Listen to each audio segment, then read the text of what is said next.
বড় বড় পটল নিয়ে নিয়েছি বেশ, দেখো। তো এরম সাইজের পটল নিয়ে নিয়েছি। আমি আজকে বানাবো পটল চিকেনের দোরমা।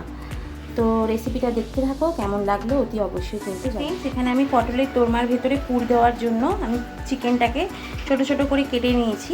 আর এটাকে এখন আমি মিক্সার গ্রাইন্ডারে দিয়ে সুন্দর করে একটা পেস্ট তৈরি করে নেব।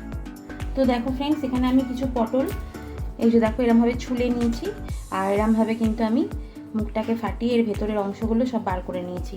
তো এখানে আমি 4টে অলরেডি করে রেখেছি। আর তোমাদেরকে দেখানোর জন্য আমি এখানে 3টে পটল রেখেছি। তো এগুলোকে আমি দেখাচ্ছি।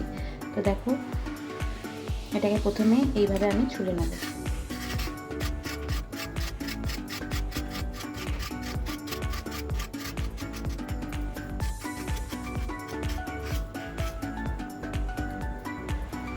নিয়ে এর যে বড় দিকের মুখটা ওইটা আমি কাটবো, ছোটোটা কিন্তু কাটবো না। ছোটোটা হালকা করে জাস্ট এরমভাবে কেটে নেবো। এটা কিন্তু এরমই গোটা থাকবে।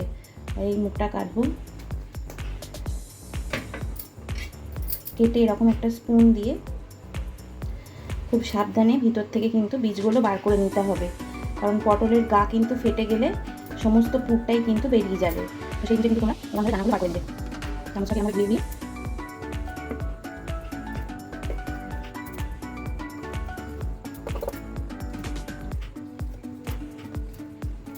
তো দেখো পটলের ভেতরটা কিন্তু পুরো ফাঁকা, আমার সমস্ত দানাটাই কিন্তু বেরিয়ে গেছে। তো এরমভাবেই আমি বাদ বাকি যে আরও 2টো পটল আছে সেই দুটোকেও আমি এরমভাবে ছাড়িয়ে নেবো সর্ষের তেল, কারণ আমি এখন পটলের দোরমার পুরটা বানিয়ে নেবো।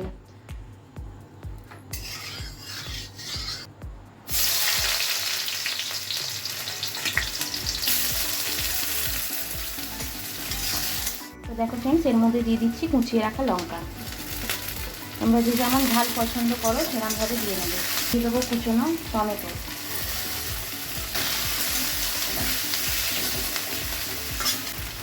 দিয়ে দিচ্ছি নুন, দিয়ে দিচ্ছি হলুদ, পেস্ট করে রাখা আদা রসুন।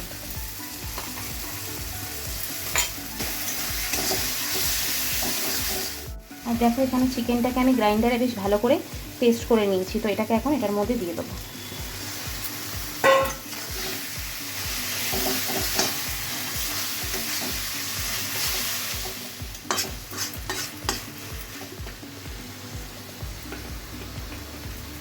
জিরে পাউডার, লঙ্কার গুঁড়ো। তো দেখো ফ্রেন্ডস, এইভাবে ঠিক শুকনো শুকনো করে পুরটা বানিয়ে নেবো। কারণ বেশি কিন্তু ঝোল ঝোল পুর হলে কিন্তু ওটার মধ্যে পটলটার মধ্যে কিন্তু ভরতে খুব প্রবলেম হবে। তাই তোমরাও এরকম শুকনো শুকনো করে কিন্তু বানাবে। তো দেখো ফ্রেন্ডস, আমি কিন্তু এই পটলগুলোর মধ্যে এবার পুরগুলো ভরে নেবো। পুরটা ঠান্ডা ঠান্ডা হয়ে গেছে। এবার আমি কিন্তু এইভাবে ভরে নেবো।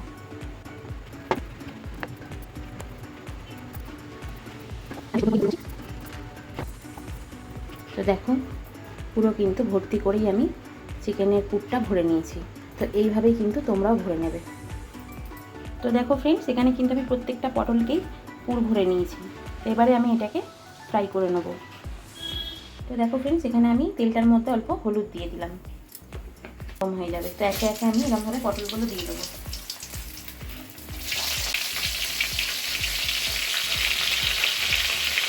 তো দেখো ফ্রেন্ডস, আমি কিন্তু পটলগুলোকে ফ্রাই করে নামিয়ে নিলাম।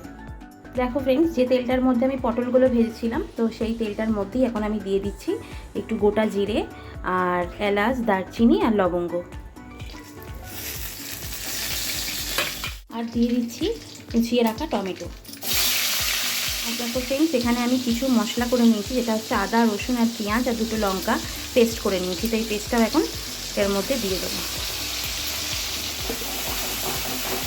দেখো ফ্রেন্ডস, এটার মধ্যে আমি কিছু গুঁড়ো মশলা অ্যাড করে নেবো, যেটা হচ্ছে আমি পরিমাণ মতন নুন দিয়ে দেবো, দেবো হলুদ,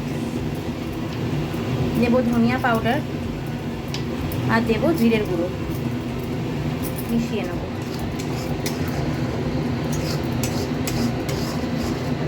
তো দেখো ফ্রেন্ডস, মশলাটা কিন্তু আমার সুন্দরভাবে কষানো হয়ে গেছে। আর দেখতেই পাচ্ছ এটা থেকে কিন্তু তেলও ছেড়ে গেছে। তো এই অবস্থাতেই আমি এখন জল দিয়ে দিচ্ছি। তো আমি গ্রাইন্ডারের বাড়িটাতেই জল নিয়ে নিয়েছি, নিয়ে আমি দিয়ে দিলাম।